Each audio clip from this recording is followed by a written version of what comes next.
Hello, ciao, and merhaba. That's hello in 3 different languages, and welcome. I've been playing support since verse 1, and I would like to discuss a sort of compromise for the recent Linkstrider changes. These changes will be aimed at, hopefully, satisfying support players, non-support players, and you boss raiders out there. I know that support can be very annoying for boss raiding, and I am here to try to make it more manageable, while also satisfying the other sides. Before I begin, this is divided into multiple timestamps, so if you'd like to look at anything in particular, just skip to your heart's content. So the Nerf Was, and it happened about a month back, they took all gem compatibility away except blue gem, and they increased cooldown.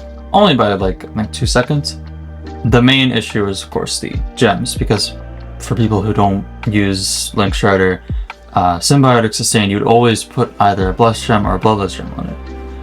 With Deep Scorn Cask having compatibility with Linkstrider, basically everyone was running Blessed Gem. So as you can imagine, you're basically doubling the cooldown and increasing it by a few extra seconds. Now, why is this an issue? And I'm trying to put this in the most neutral way, so I do understand that, well, a number of people out there find support very frustrating, and I agree.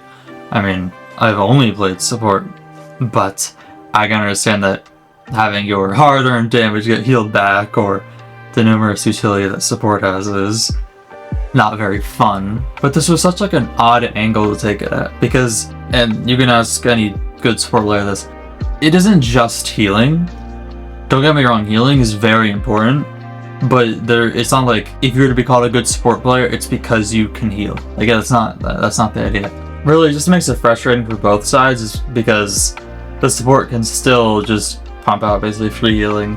I mean, it's not as good now, but it's still, the utility really matters, and it just makes it annoying for the enemy.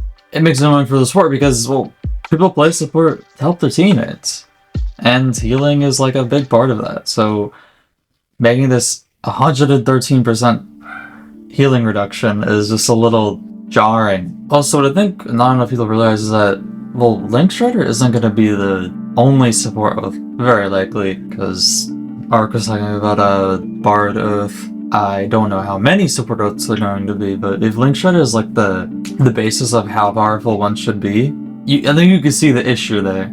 And my last point on why it's wrong is that it really just, I hate to use the word remove, or a lot of people use the word gut. It does heavily affect a playstyle that lots of people enjoy.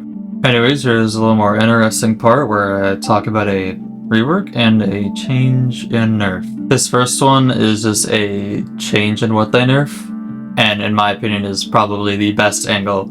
So it is, if the user is wearing Deep Scorn Cask, then they have current Linkstrider, right? Like the whole cooldown changes. If they don't, then it's basically like Linkstrider before. And I do understand that Linkstrider was still pretty powerful. Like, not as many people knew its power before Deep Scorn Cask, but nowadays lots of the healing that support mainly uses has been nerfed. Like, potions really don't do as much as they used to, and I think it could be a good way just to see how it could go with the support having to manage their health a lot more.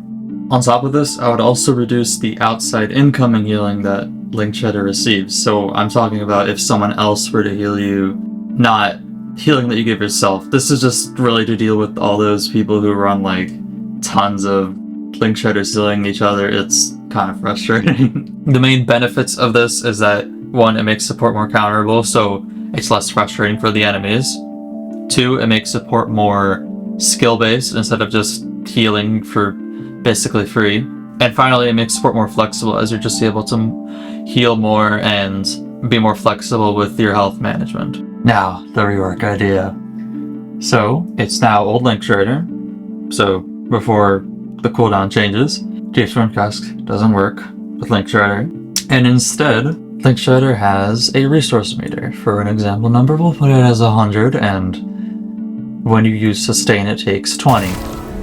You regenerate 1 every 1.5 seconds. And parasitic leech, each time it hurts something, it gives you 5. On top of this, you can use Bloodless Gem to reduce the amount that sustain takes, but of course you're sacrificing the cooldown reduction that Blast Gem gives. This is a lot like Moira from Overwatch, if you know what I mean. To this, I would also apply the less outside incoming healing. Of course, outside incoming referring to other people giving you healing, like another Linkstrider, Blind Seer, another Reinforce, that sort of stuff. The benefits of this rework are a lot like the nerf I suggested, as it mostly just increases the skill ceiling of Linkstrider. It doesn't really make it easier to counter Linkstrider, but this is a lot more of a how to increase skill ceiling of Linkstrider. The only thing that I didn't really touch was making the links less fragile, because obviously if you play Linkstrider, you know how much your links get broken in larger fights. They could just increase the amount of hits that it takes to drop them, but I don't know if they would want to take a more unique angle. All in all, I don't want this to be taken as like the end-all be-all for fixing Linkstrider. I just hope something changes, and that in reality, I really want to get the community talking about it more, and that if you have any ideas, just say it. It could go somewhere. Anyways, all of you have a wonderful day, and make sure to not blow into electronics to clean them, because apparently the moisture from your breath can corrode delicate components.